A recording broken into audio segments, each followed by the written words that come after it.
ভিডিওটিতে ক্লিক করার জন্য আপনাদেরকে জানাই অসংখ্য ধন্যবাদ। আপনারা দেখছেন আপনাদের প্রিয় YouTube channel West Bengal DA salary. West বেঙ্গলের ডিএর আপডেট এবং বেতন বৃদ্ধির আপডেট প্রত্যেক দিনের জন্য পাবেন, তাই অবশ্যই চ্যানেলের সাথে থাকুন। চ্যানেলটিকে সাবস্ক্রাইব করে পাশে থাকা বেল আইকনটিতে প্রেস করে রাখুন। কেন্দ্রীয় সরকারি কর্মচারীদের জন্য বিরাট সুখবর। পরবর্তী ডিএ বৃদ্ধি কবে, চলুন আজকের এই গুরুত্বপূর্ণ আপডেটটি দেখে নেওয়া যাক। 2025 সালে জানুয়ারিতে জুন চক্রের জন্য কিন্তু মহার্ঘ ভাতা বৃদ্ধির অপেক্ষায় রয়েছেন কেন্দ্রীয় সরকারি কর্মচারীরা। এর পাশাপাশি 2025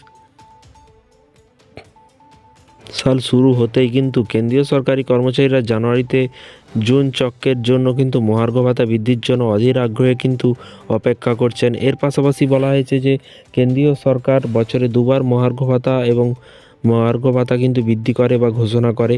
এর পাশাপাশি বলা হয়েছে সর্বভারতীয় ভোক্তামূলক সূচক এআইসিপিআই এর ভিত্তিতে মহার্ঘ ভাতা গণনা করা হয় এবং এর ভিত্তিতে জানুয়ারি জুন মেয়াদের ডিএ ঘোষণা শীঘ্রই কিন্তু আসবে বলে কিন্তু আশা করা হচ্ছে। এবং এর পাশাপাশি বলা হয়েছে, দেখতেই পাচ্ছেন যে 2024 সালে অক্টোবর পর্যন্ত এআইসিপিআই 144.5-এ কিন্তু পৌঁছেছে এবং ফলস্বরূপ 2025 সালে জানুয়ারিতে ডিএ বৃদ্ধি 56% কিন্তু হবে বলে কিন্তু বলা হচ্ছে। বর্তমানে কিন্তু 53% ডিএ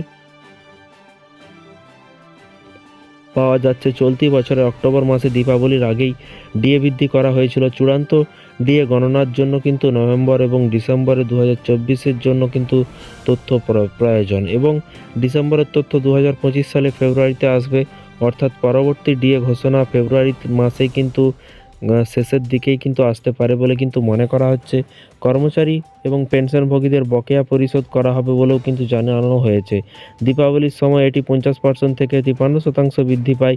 এই সিদ্ধান্তের ফলে 1 কোটিরও বেশি কেন্দ্রীয় সরকারি কর্মচারী ও পেনশনভোগীরা উপকৃত হবেন বলে কিন্তু মনে করা হচ্ছে। তো এর ফলে ডিএ মূল বেতনের 50% এবং উন্নীত হবে এবং হোলি উৎসবের আগেই কিন্তু এই ঘোষণাটি এসেছিল। তো ফ্রেন্ডস, এই ছিল আজকে একটি ছোট্ট আপডেট। কেন্দ্রীয় কর্মচারীদের, রাজ্য সরকারি কর্মচারীদের ডিএ মামলা শুনানি 7 তারিখ আছে। সেই সব আপডেট কিন্তু আপনারা এই চ্যানেল থেকে পাবেন, তাই চ্যানেলটিকে সাবস্ক্রাইব করে পাশে থাকা বেল আইকনটিতে প্রেস করে রাখুন পরবর্তী নতুন আপডেট পাওয়ার জন্য। ভালো থাকবেন, সুস্থ থাকবেন এবং নিজের খেয়াল রাখবেন। Thank you.